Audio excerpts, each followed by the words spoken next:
AJS tech news சேனலுக்கு உங்களை அன்புடன் வரவேற்கிறேன். நாம் இந்த வீடியோவில் என்ன பார்க்க போகிறோம்னா, ரீசெண்டாக விவோ பிராண்ட்லேருந்து விவோ T4 லைட்னு ஒரு மொபைல் லான்ச் பண்ணியிருந்தாங்க.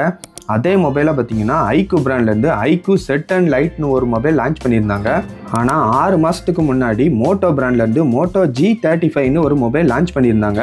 இந்த 3 மொபைலுமே 4GB வேரியன்ட் பார்த்தீங்கன்னா 10,000 ரூபாய்க்கு உள்ளே கொடுத்துருக்காங்க. ஒரே விலையாக இருந்தாலும் இந்த மொபைலுக்குள்ளே நிறைய வித்தியாசங்கள் இருக்குன்னே சொல்லலாம். அது என்னென்ன வித்தியாசங்கள் இருக்குது அப்படின்னு தெரியணும்னு நினச்சிங்கன்னா ஃபுல் வீடியோ பாருங்கள். அப்போ தான் உங்களுக்கு முழுசாக தெரிஞ்சுக்கிட முடியும். அதுக்கு முன்னாடி நம்ம சேனலுக்கு இதான் ஃபஸ்ட் டைம் வரீங்கன்னா நம்ம சேனலை சப்ஸ்கிரைப் பண்ணிடுங்க. வாங்க வீடியோக்குள்ளே போகலாம். பாக்ஸுக்குள்ளே 3 மொபைல்லுமே சார்ஜர், அதற்கான cable, sim ejector pin, manual guide, மொபைலுக்கான பேக் கேஸும் கொடுத்துருவாங்க. டிஸ்பிளேன்னு பார்க்கும்போது விவோ ஐக்யூவில் பார்த்தீங்கன்னா 6.74 இன்ச்சஸில் IPS LCD டிஸ்பிளே கொடுத்துருப்பாங்க. அதே மாதிரி மோட்டோவில் பார்த்தீங்கன்னா 6.72 இன்ச்சஸில் IPS LCD டிஸ்பிளே கொடுத்துருப்பாங்க. ஆனால் விவோ ஐக்யூவில் பார்த்தீங்கன்னா 90 ஹெர்ட்ஸ் வரைக்குமே ரெஃப்ரெஷ் ரேட் கொடுத்துருப்பாங்க. மோட்டோவில் 120 ஹெர்ட்ஸ் வரைக்கும் ரெஃப்ரெஷ் ரேட் கொடுத்துருக்காங்க. அப்புறம் டிஸ்பிளே பிரைட்னஸ்க்காக 3 மொபைல்லுமே 1000 நைட்ஸ்க்கான பீக் பிரைட்னஸ் கொடுத்துருக்காங்க. ஆனால் விவோ ஐக்யூவில் பார்த்தீங்கன்னா இந்த டிஸ்பிளே HD+ சப்போர்ட் மட்டுமே கொடுத்துருப்பாங்க. மோட்டோவில் ஃபுல் HD+ சப்போர்ட்டோட டிஸ்பிளே கொடுத்துருக்காங்க. அப்புறம் டிஸ்பிளே ப்ரொடெக்ஷனுக்காக விவோ ஐக்யூவில் பார்த்தீங்கன்னா எந்த ஒரு கிளாஸும் யூஸ் பண்ணல. ஆனால் மோட்டோ மொபைலில் பார்த்தீங்கன்னா கார்னிங் கொர்லா கிளாஸ் 3 கொடுத்துருக்காங்க. அப்புறம் டிஸ்பிளேயுமே விவோ ஐக்யூவில் பார்த்தீங்கன்னா வாட்டர் டிராப் டிஸ்பிளே தான் கொடுத்துருப்பாங்க. மோட்டோ மொபைலில் பார்த்தீங்கன்னா பஞ்ச் ஹோல் டிஸ்பிளே கொடுத்துருப்பாங்க. டிஸ்பிளே விஷயத்தில் மோட்டோ மொபைலில் தான் பெட்டராக கொடுத்துருக்காங்க. மொபைலோட பேக்லேயும் சரி சைட்லேயும் சரி விவோ ஐக்யூவில் பார்த்தீங்கன்னா பிளாஸ்டிக் ஃபினிஷில் கொடுத்துருப்பாங்க. ஆனால் மோட்டோ மொபைலில் பார்த்தீங்கன்னா ஒரு கலர் தவிர மீதி எல்லாமே பேக்கில் வீகன் லெதர் ஃபினிஷில் கொடுத்துருப்பாங்க. அப்புறம் IP ரேட்டிங்காக விவோ ஐக்யூவில் பார்த்தீங்கன்னா IP64 ரேட்டிங் கொடுத்துருப்பாங்க. ஆனால் மோட்டோ மொபைலில் பார்த்தீங்கன்னா IP52 மட்டுமே கொடுத்துருக்காங்க. அதே மாதிரி விவோ ஐக்யூ மொபைல் பார்த்தீங்கன்னா மிலிட்ரி ஸ்டாண்டர்ட் சர்டிஃபிகேட்டோட கொடுத்துருக்காங்க. OSன்னு பார்க்கும்போது விவோ ஐக்யூ பார்த்தீங்கன்னா Android 15ஓட வரும். இதில் 2 வருஷம் ஆண்ட்ராய்டு அப்டேட் கொடுத்துருவாங்க. ஆனால் மோட்டோ மொபைல் பார்த்தீங்கன்னா Android 14ஓட வரும். இதில் 1 வருஷம் மட்டும் ஆண்ட்ராய்டு அப்டேட் கொடுப்பாங்க. ப்ராசஸர்னு பார்க்கும்போது விவோ ஐக்யூவில் பார்த்தீங்கன்னா B கேட்டகரியில் உள்ள ஒரு ப்ராசஸர் MediaTek ப்ராசஸர் கொடுத்துருக்காங்க. ஆனால் மோட்டோ மொபைலில் பார்த்தீங்கன்னா C கேட்டகரியில் உள்ள ப்ராசஸர் ஒரு யூனிசாக் ப்ராசஸர் கொடுத்துருக்காங்க. 2 மொபைலில் உள்ள ப்ராசஸருமே இன்னைக்கு தேதிக்கு 100வது இடத்துக்கும் கீழே தான் இருக்குது. ப்ராசஸர் விஷயத்துலையுமே மோட்டோ மொபைலில் தான் பெட்டராக கொடுத்துருக்காங்க. மெமரின்னு பார்க்கும்போது விவோ ஐக்யூவில் பார்த்தீங்கன்னா 3 RAM வேரியண்ட்ல கொடுத்துருக்காங்க. ஆனால் மோட்டோ மொபைலில் பார்த்தீங்கன்னா ஒரே ஒரு RAM வேரியண்ட்ல மட்டுமே கொடுத்துருக்காங்க. ஆனால் எல்லா மொபைலுமே மெமரி கார்டு சப்போர்ட்டோட கொடுத்துருக்காங்க. கேமரான்னு பார்க்கும்போது 3 மொபைல்லையுமே பேக்கில் மெயின் கேமரா பார்த்தீங்கன்னா 50 மெகா பிக்சலில் கொடுத்துருப்பாங்க. ஆனால் செகண்ட் கேமரா பார்த்தீங்கன்னா விவோ ஐக்யூவில் 2 மெகா பிக்சல் மட்டுமே கொடுத்துருக்காங்க.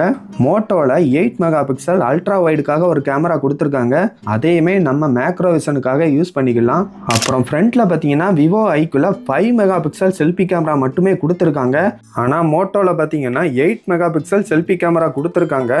அப்புறம் வீடியோ ரெக்கார்டிங் பார்க்கும்போது விவோ ஐக்யூவில் பார்த்தீங்கன்னா பேக்லையும் சரி ஃப்ரண்ட்லையும் சரி 1080 பிக்சல் வரைக்கும் வீடியோ எடுத்துக்கலாம். மோட்டோ மொபைலில் பார்த்தீங்கன்னா பேக்கில் 4K வரைக்கும் வீடியோ எடுத்துக்கலாம். ஃப்ரண்ட்டில் 1080 பிக்சல் வரைக்கும் வீடியோ எடுத்துக்கலாம். கேமரா விஷயத்துலையுமே மோட்டோ மொபைலில் தான் பெட்டராக கொடுத்துருக்காங்க. சவுண்டுக்காக 3 மொபைல்லுமே ஸ்டீரியோ ஸ்பீக்கர் செட்டப் கொடுத்துருக்காங்க. ஆனால் மோட்டோ மொபைலில் பார்த்தீங்கன்னா டால்பி அட்மாஸ் சப்போர்ட்டோட கொடுத்துருக்காங்க. அதே மாதிரி எல்லா மொபைலுமே 3.5mm ஹெட்ஃபோன் ஜாக் கொடுத்துருக்காங்க. அப்புறம் USB வெர்ஷன் ஒரே மாதிரி எல்லா மொபைலில் கொடுத்துருந்தாலும் ப்ளூடூத் வெர்ஷன் பார்த்தீங்கன்னா விவோ ஐக்யூவில் பெட்டராக கொடுத்துருக்காங்க. அப்புறம் மொபைல் செக்யூரிட்டிக்காக சைட் மவுண்டட் ஃபிங்கர் பிரிண்டோட எல்லா மொபைல்லையும் கொடுத்துருக்காங்க. அப்புறம் பேட்டரி பேக்கப்புக்காக விவோ ஐக்யூவில் பார்த்தீங்கன்னா 6000 mAh பேட்டரி கொடுத்துருக்காங்க. ஆனால் மோட்டோ மொபைலில் பார்த்தீங்கன்னா 5000 mAh பேட்டரி மட்டுமே கொடுத்துருக்காங்க. பெரிய பேட்டரி கொடுத்துருந்தாலும் விவோ ஐக்யூவில் பார்த்தீங்கன்னா 15 வாட்ஸ் சார்ஜர் மட்டுமே பாக்ஸ்குள்ளே கொடுத்துருக்காங்க. மோட்டோ மொபைலில் பார்த்தீங்கன்னா 20 வாட்ஸ் சார்ஜர் பாக்ஸ்குள்ளேயே கொடுத்துருக்காங்க. இந்த சார்ஜரை வச்சு விவோ ஐக்யூவில் பார்த்தீங்கன்னா 1 ஹவரில் 50% சார்ஜ் பண்ணிக்கலாம். மோட்டோ மொபைலில் பார்த்தீங்கன்னா 40 நிமிஷத்தில் 50% சார்ஜ் பண்ணிக்கலாம். அப்புறம் பேட்டரி பேக்கப் அதிகமாக இருக்கிறதுனால மோட்டோ மொபைலை விட விவோ ஐக்யூ பார்த்தீங்கன்னா திக்னஸ் அதிகமாகவே கொடுத்துருக்காங்க. அதே மாதிரி வெயிட்டுமே அதிகமாக கொடுத்துருக்காங்க. மொத்தத்தில் இந்த 3 மொபைலுக்கும் மெயின் வித்தியாசம் என்னென்னா, மோட்டோ மொபைலில் பார்த்தீங்கன்னா ஒரே ஒரு RAM வேரியன்ட் மட்டும்தான் கொடுத்துருப்பாங்க. ஆனால் விவோ ஐக்யூவில் 3 RAM வேரியண்ட்டில் கொடுத்துருப்பாங்க. அப்புறம் மெயினாக பார்த்தீங்கன்னா ஆண்ட்ராய்டு அப்டேட்டுமே மோட்டோ மொபைலில் இந்த வருஷத்துக்கான ஆண்ட்ராய்டு அப்டேட் மட்டுமே கொடுத்துருப்பாங்க. ஆனால் விவோ ஐக்யூவில் பார்த்தீங்கன்னா இன்னுமே 2 வருஷம் ஆண்ட்ராய்டு அப்டேட் கொடுத்துருவாங்க. அப்புறம் பேட்டரி பேக்கப்புமே விவோ ஐக்யூவில் தான் பெட்டராக கொடுத்துருப்பாங்க. மற்றபடி மீதி எல்லா விஷயத்துலையும் விவோ ஐக்யூவை விட மோட்டோ மொபைலில் தான் பெட்டராக கொடுத்துருக்காங்க. இந்த 3 மொபைலையும் நீங்கள் ஆன்லைனில் வாங்குற மாதிரி இருந்துச்சுன்னா ஐக்யூ செட் அண்ட் லைட் பார்த்தீங்கன்னா அமேசானில் மட்டுமே வாங்கணும். அதே மாதிரி Vivo T4 light, Moto G35 2 மொபைலும் ஃப்ளிப்கார்ட்டில் மட்டுமே வாங்கணும். அப்போ தான் கம்மியாக வாங்க முடியும். இந்த வீடியோ மூலம் 3 மொபைலுக்குள்ள வித்தியாசம் என்னென்ன இருக்குன்னு முழுசாக தெரிஞ்சிருக்கோன்னு நான் நம்புகிறேன். இந்த மொபைலில் எந்த மொபைல் எடுக்கலாம் அப்படின்னு கன்ஃபியூஷனில் இருக்கிற உங்கள் ஃப்ரெண்ட்ஸுக்கு இந்த வீடியோவை ஷேர் பண்ணுங்கள். வீடியோவை கடைசி வரைக்கும் பார்த்ததுக்கு ரொம்ப நன்றி. தேங்க்யூ.